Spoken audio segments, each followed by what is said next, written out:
Let's talk football. What is the news? Get me up to date. Like, I know my son texted me last night, and I was way into basketball and obviously other stuff last night. Riley Van Poppel said he's staying. Is that right? He's back. Yep. That's another green check mark on my list, Josh. That is another green check mark on my please stay list. Before we get into some details, like, I have an emotion that I want to express, but I want to do it in a way that does not put people off. Okay.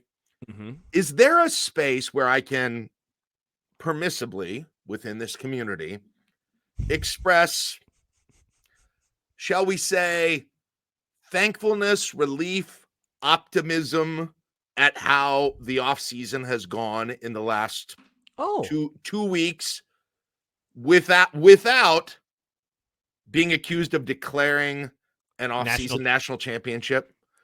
There can be a spot in the middle, yes? I was just about to make the joke of, are you about to declare them off-season national champions yet again? Because that has become such a crutch and then I would dare say a straw man to some degree. But and before you give your opinion, one of the things that annoys me about it, and I know that there are a few people in the chat that probably feel that way, right? That they're like, yeah, but everyone does always declare it the offseason national champ. Like, everybody does this. I've never said those words at the end of an offseason. First of all, yes. Also, I hate the idea that Nebraska is this lone fan base in the country that gets excited in the offseason about roster additions or coaching changes. Like, I mentioned it before, but there's this Wisconsin fans that listen to the show, and he's like, man, you guys are always just so excited about these offseason moves. Like, yeah, duh. What are you talking about? Do you not get excited for things in the offseason? Like, are you a fan of Wisconsin? And like, yeah, they added a 5-star quarterback, but I got to wait and see him on the field before I can make any value judgments. Like, what are we talking about? That's so funny.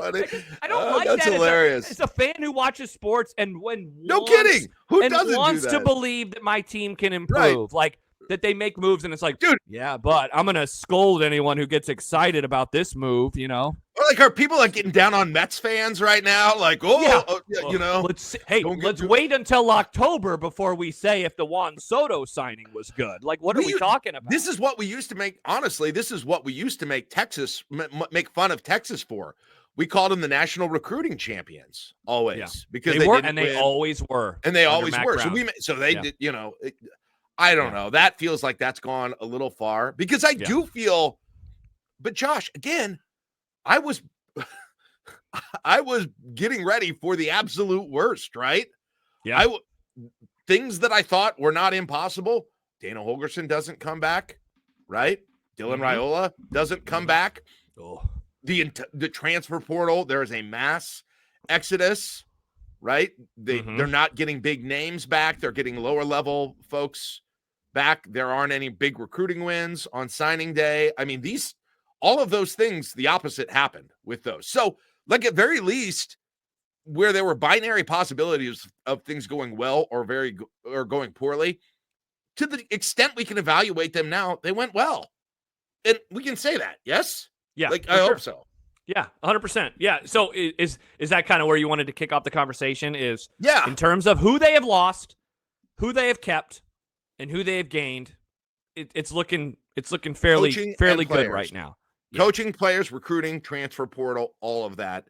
You know, and maybe this starts at the moment that you lose your defensive coordinator after that, because that's when you really kind of started to panic a little bit, I think.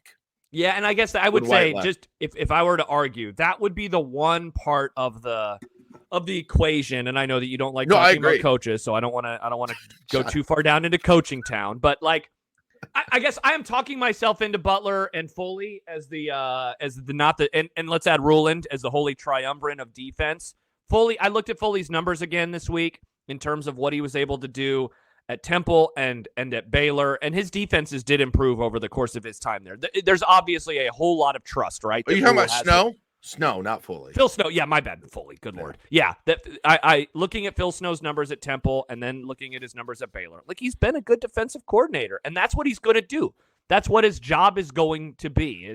I don't know if he will call plays, but I think that he will have a whole host of control on that side of the ball, even though John Butler is is the, defensive coordinator in name. I think that Phil Snow is going to have a lot to say about what happens on that side. That's fair. Yeah, and I would agree. I would agree with your assessment. I don't know.